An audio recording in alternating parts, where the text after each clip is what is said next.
está Ricardo Lagos metiendo las manos en la hoguera con el caso de Fernando Lugo.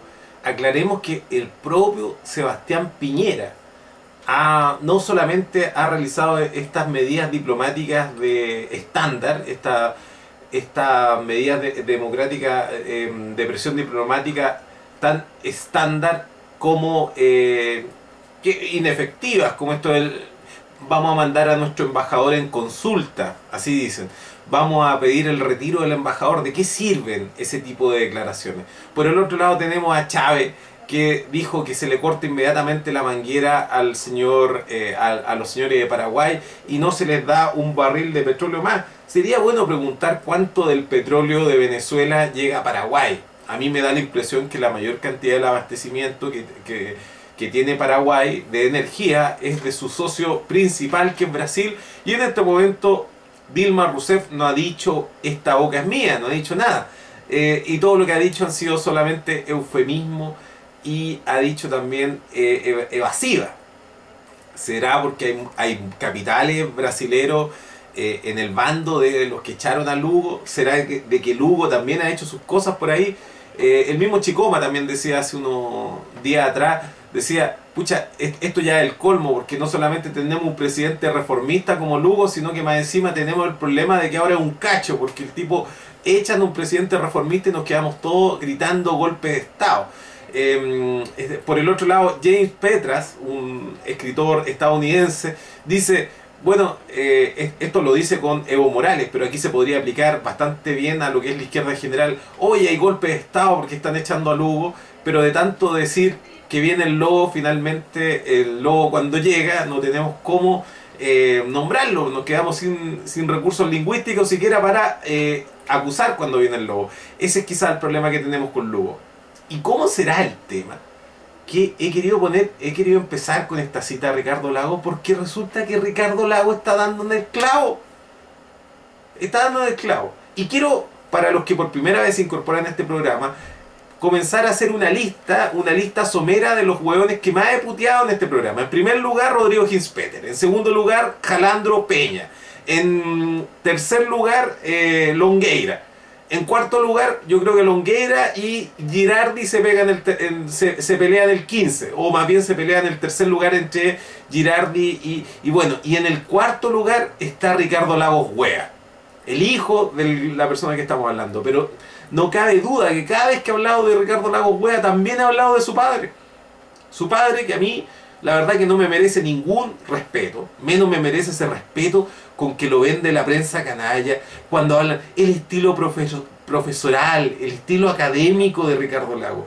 Hoy día teníamos en la tarde, desde 5 a 6 de la tarde, Julio César Rodríguez, que pasó de entrevistar Mi Chile a entrevistar a Ricardo Lagos en lo que podríamos denominar la entrevista cornetera de la semana.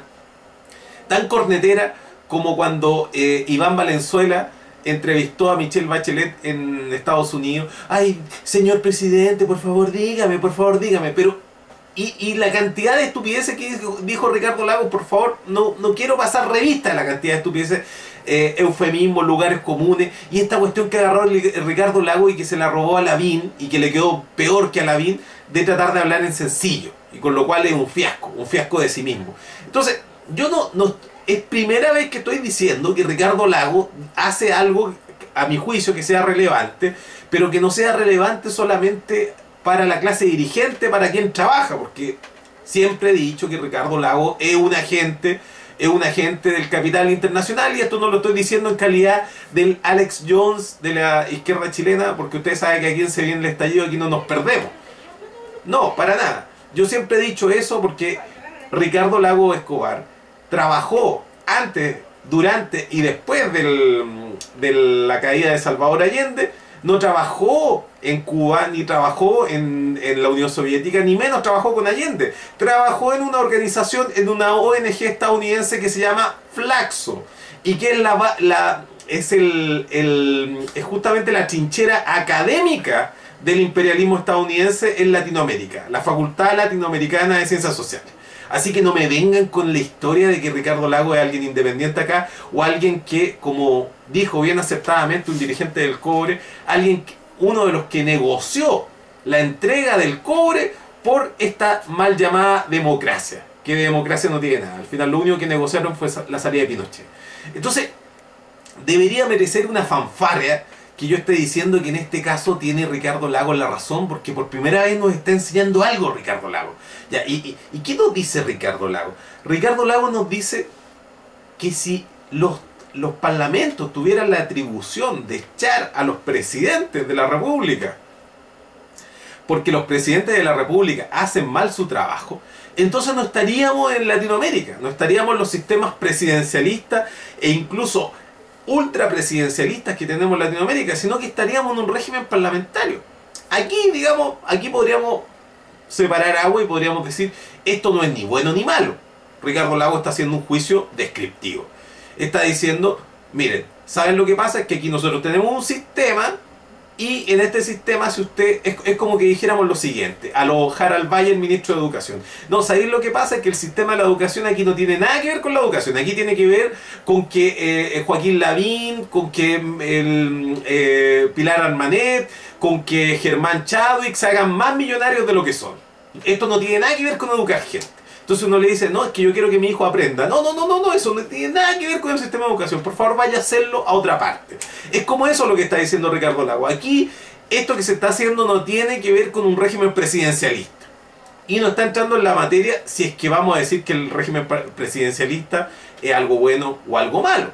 Además, dejemos en claro, dejemos por establecido que el sistema presidencialista y ultrapresidencialista que tenemos acá en Chile se lo debemos al señor Augusto Pinochet Ugarte y a la señorita Jaime Guzmán, que también, sí, también estaría en la lista de los que más he puteado, se viene el estallido, pero como usted sabe, la señorita Jaime Guzmán murió, entonces no podemos estar metiendo a los vivos y a los muertos en el mismo lugar.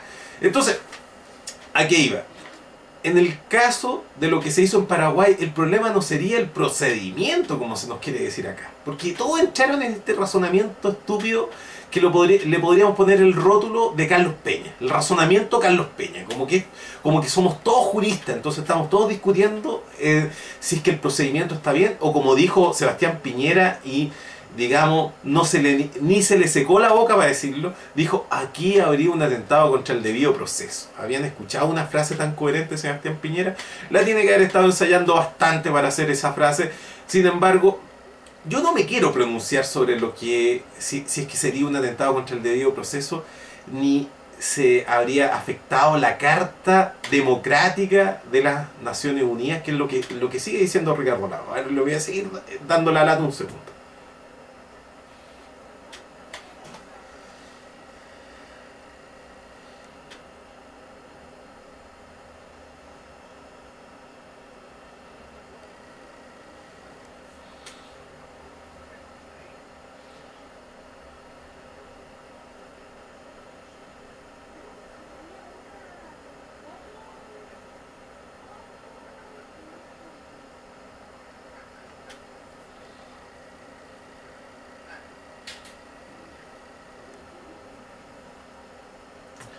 ¿Ven? Ese es el kit del asunto.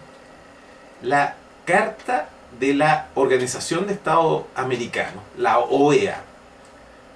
No vamos a decir, ¿para qué vamos a ir al cliché de cómo se le llamaba la OEA en los 60, en los 70, inclusive por las personas bien ilustradas hasta el día de hoy, como la embajada de los países, de las colonias en el país colonizador, que es como se le llamaba la OEA, el cargo que hoy día detenta el íntimo amigo y socio ya criminal, el socio en el crimen, José Miguel Insulza, es la OEA. Pero la OEA está muerta.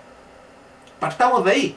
La OEA está muerta. La última vez que se habló de la cláusula democrática de la OEA fue cuando estábamos hablando el asunto de Honduras y Celaya. Esa fue la última vez que hablamos de la Carta Democrática y ya en ese tiempo la OEA se estaba muriendo. Ahora surgieron otras instancias regionales y esa es la razón por la cual se cuadraron en la misma historia todos los países latinoamericanos, incluyendo los países que se pensaba que iban a actuar más dubitativamente. En este caso actuaron de una manera incluso vanguardista. Estamos hablando del presidente de Colombia y estamos hablando de Piñera.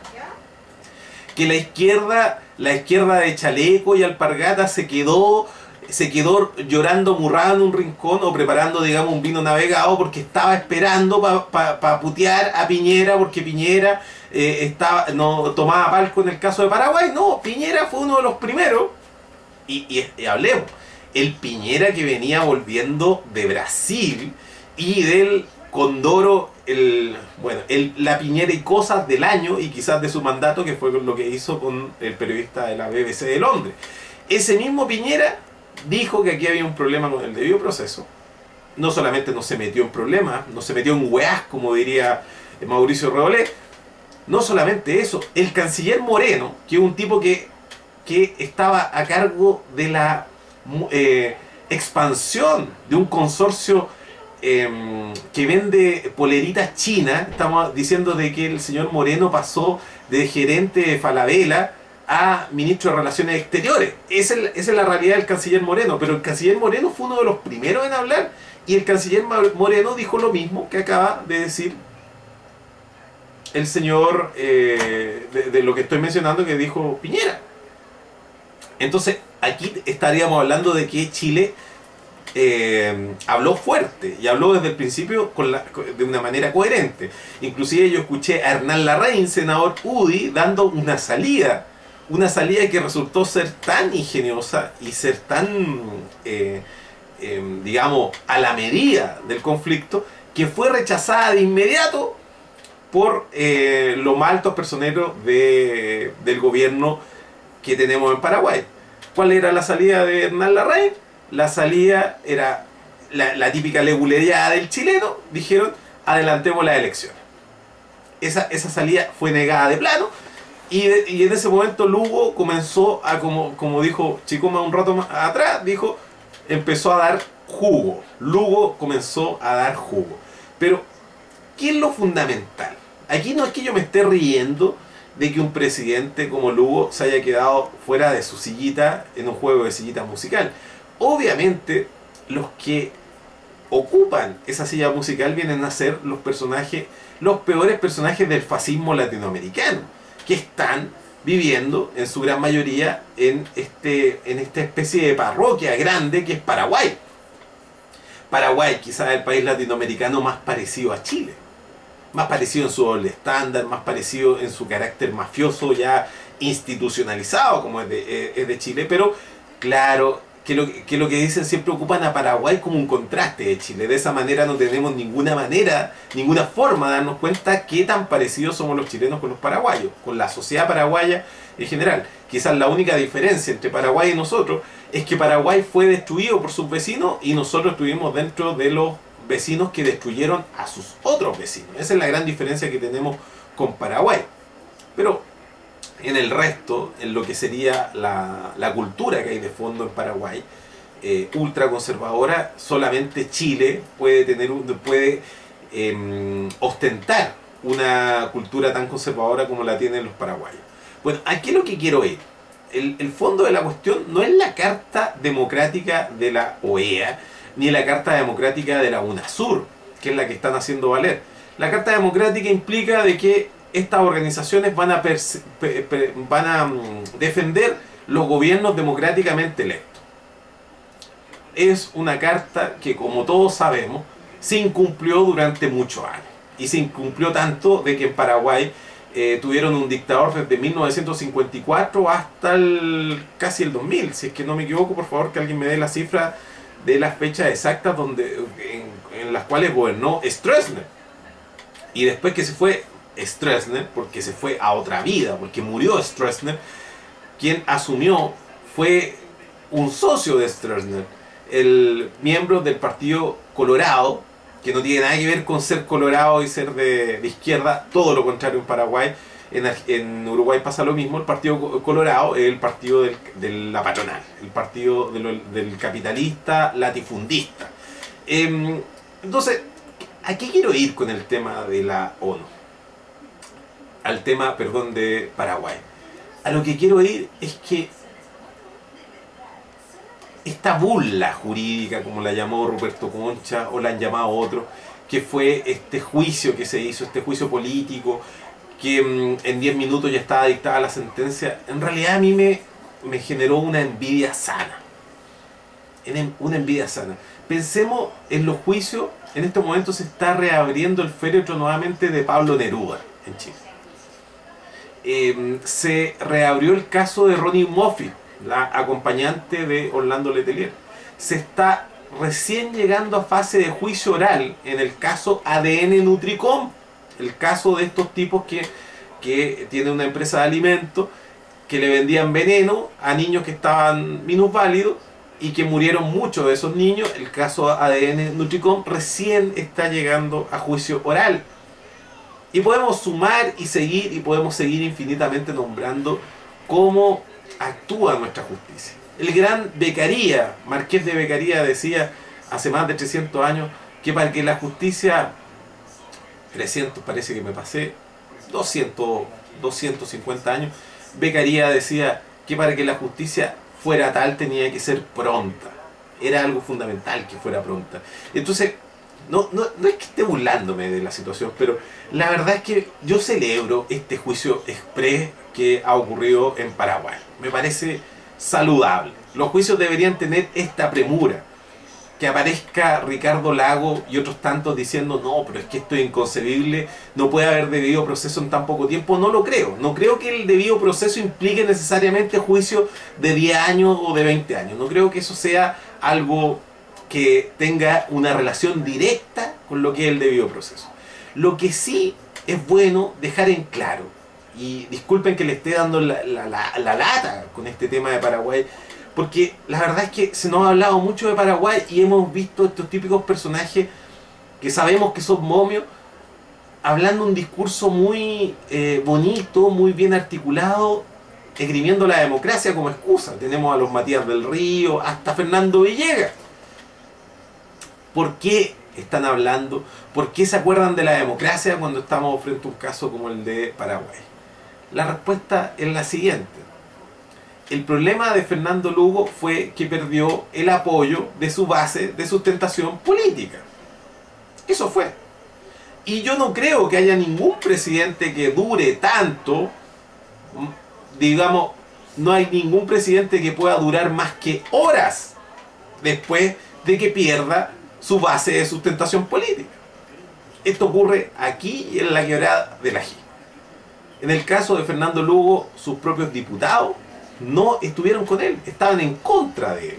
¿Qué pasaría si de aquí a mañana, porque esta fue la fantasía sexual que se me vino inmediatamente cuando vi lo que ocurrió en Paraguay, que los despachos radiales decían, en este momento se están presentando los cargos contra Lugo. Después decían los despachos radiales, en este momento Lugo está presentando los descargos, en este momento están votando la presentación, los cargos contra Lugo, y luego en este momento Lugo ha sido destituido. Todo esto por mientras yo estaba terminando de lavar la loza, weón, y me preparaba un café y el weón ya estaba afuera.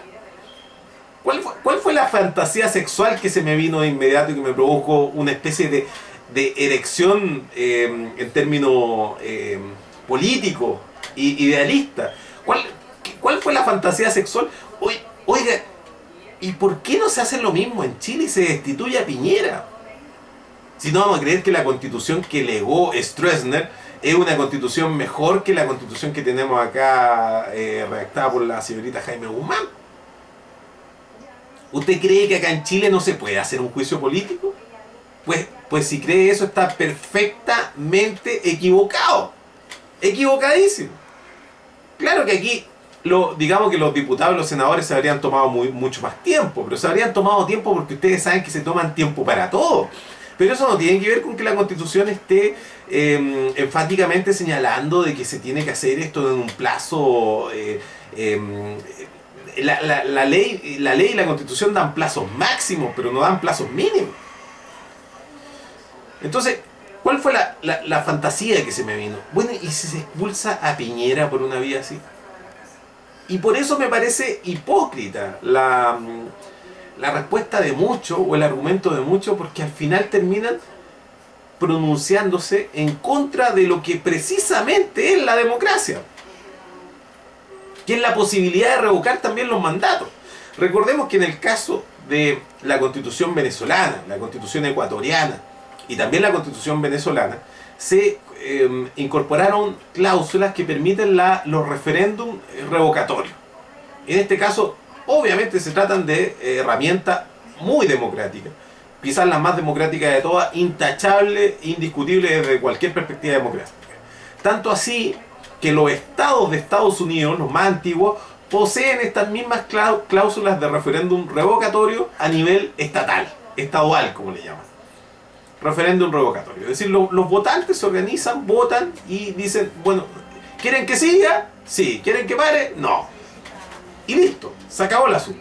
Pero en las constituciones presidencialistas que tenemos nosotros, para decirlo en claro, en las constituciones de mierda presidencialistas que tenemos nosotros, no existe la posibilidad de que no se da pie a un referéndum revocatorio. Entonces la única manera de expulsar a un presidente legítimamente electo es a través de un juicio político, que es lo que se hizo en Paraguay y que es lo que se intentó hacer en Chile en 1973. ¿O se da cuenta? ¿Se acuerda de esto? En el 73 trataron de hacer lo mismo. Pero ¿por qué no pudieron echar a Salvador Allende en 1973 valiéndose de esta argucia? La razón es muy simple. No tenían el quórum para echar a Salvador Allende. ¿Por qué? Porque Salvador Allende seguía teniendo intacta su base de sustentación tanto en la población como en lo que eran los políticos profesionales en el Parlamento. Salvador Allende seguía teniendo la votación del Partido Comunista, del Partido Socialista, hasta de los MAP. Un tercio, inclusive un tercio pasado tenía Salvador Allende. Tenía mucho más que un tercio, pero no tenía la mitad más uno. Ese era el problema de Allende. Pero los fachos tampoco tenían la mayoría, ni tenían la mayoría absoluta que le permitía la Constitución, por ejemplo, del 80 hoy día permite revocar el mandato del presidente habiendo 3/4 partes de los senadores y diputados en ejercicio. ¿Se da cuenta? Si es que no me equivoco, son los 7/8, si es que no me equivoco. No he revisado el punto, pero al final ese tipo de cosas me dan cierto así estomacal. Y sin tomarme un omeprazol no me voy a meter en el tema si es 4/7, 7/8 o 3/4. Pero el caso, lo que importa, es que de todas maneras se puede echar a Piñera. Y si a Piñera quedara en el Senado defendiéndola solamente la ENA Bombaer, cosa que en la práctica pareciera que es así, pero no es así, porque a la hora de votar sus proyectos de ley, estos proyectos de ley siguen avanzando.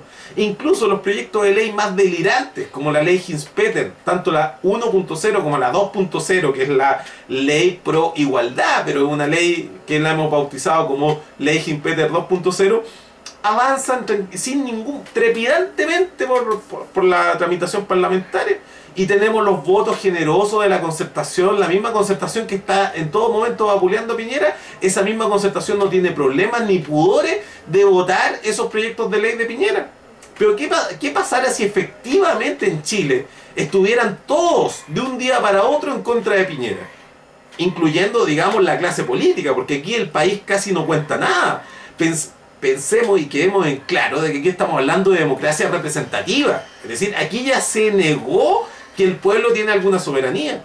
Y por lo tanto este juego se lo dejan los adultos y se lo sustraen, se lo expropian a los niños y dicen, no, ¿saben qué? Ustedes sigan haciendo esas cosas de roto, de flight, sigan haciendo esas cosas, esas vasijas, no sé cómo le llaman ustedes, pelela creo que le llaman. Bueno, sigan jugando con esas cosas, en una esquina, peleen por un partido de fútbol, hagan todas esas cosas que hace el rotaje. Nosotros nos encargamos de la política, ustedes dedíquense a esas otras cosas que los rotos se dedican. Eso es el problema que estamos viendo.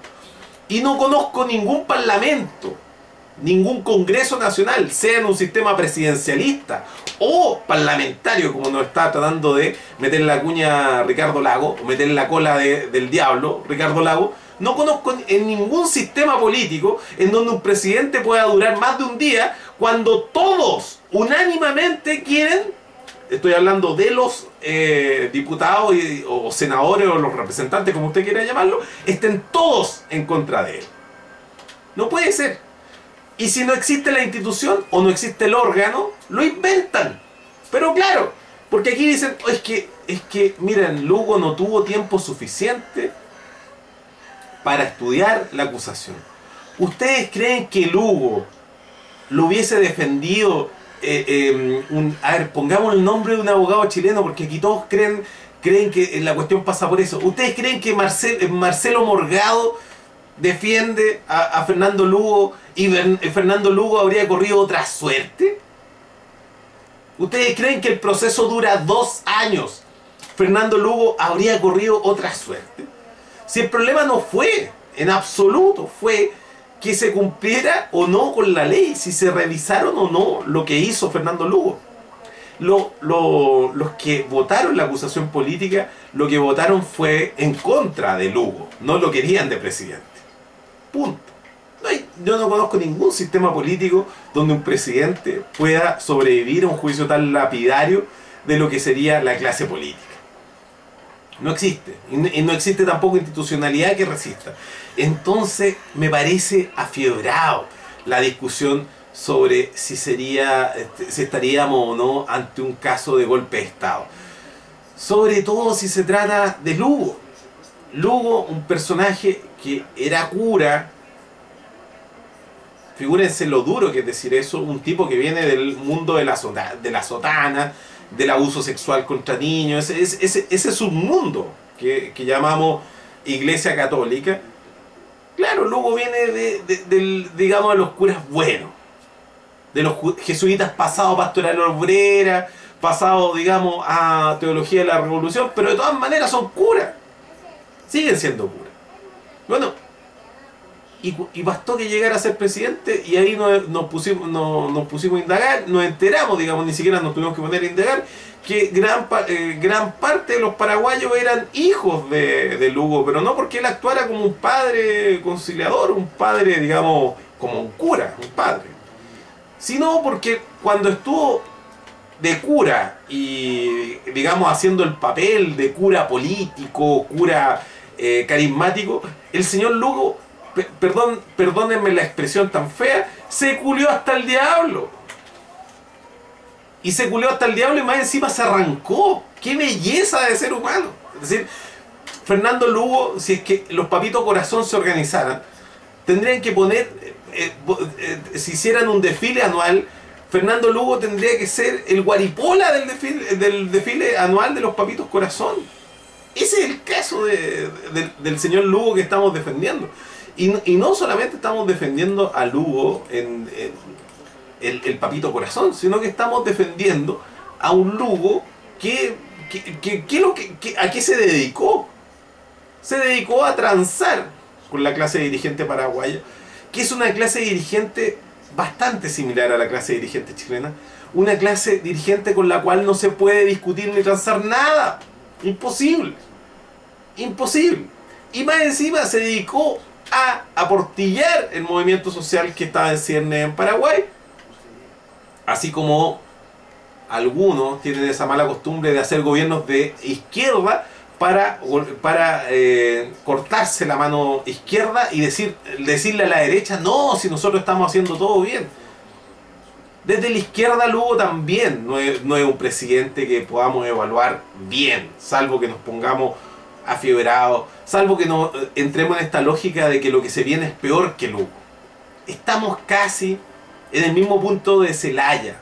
No sé si se acuerdan, 2 años atrás, Zelaya y Honduras. El mismo punto. Teníamos un Zelaya que era defendido casi como si estuviéramos hablando del Che Guevara, pero no, estábamos hablando de un presidente de derecha, en un gobierno de derecha. En este caso estamos defendiendo a un jesuita, Papito Corazón, un tipo que fue bastante deshonesto en su manera de vivir la vida, que llegó a ser presidente y que se dedicó a hacer una política de los consensos en uno de los lugares más siniestros del planeta, que se llama Paraguay. De eso estamos hablando, de ese Fernando Lugo estamos hablando. Entonces yo les voy a pedir, digamos, para el que entienda este mensaje, que por favor no le entre por un oído y salga por el otro, que se ponga un poquito, una cascarita de papa, como es, una cortadita de papa en la frente para que se desafiebre. Si no, se pone un calcetín mojado, de esos calcetines que llegan hasta la rodilla, esos calcetines así como futbolistas que habían antes, se lo pone bien mojadito con agua fría en la cabeza para que le baje la fiebre. Y si es que con eso no le ha bajado la fiebre y anda gritando golpistas, golpistas, y anda diciendo libertad para el pueblo paraguayo, por favor le pido que se meta un supositorio de dipirona, porque me parece que la dipirona es lo único que puede curar casos graves de fiebre. Así que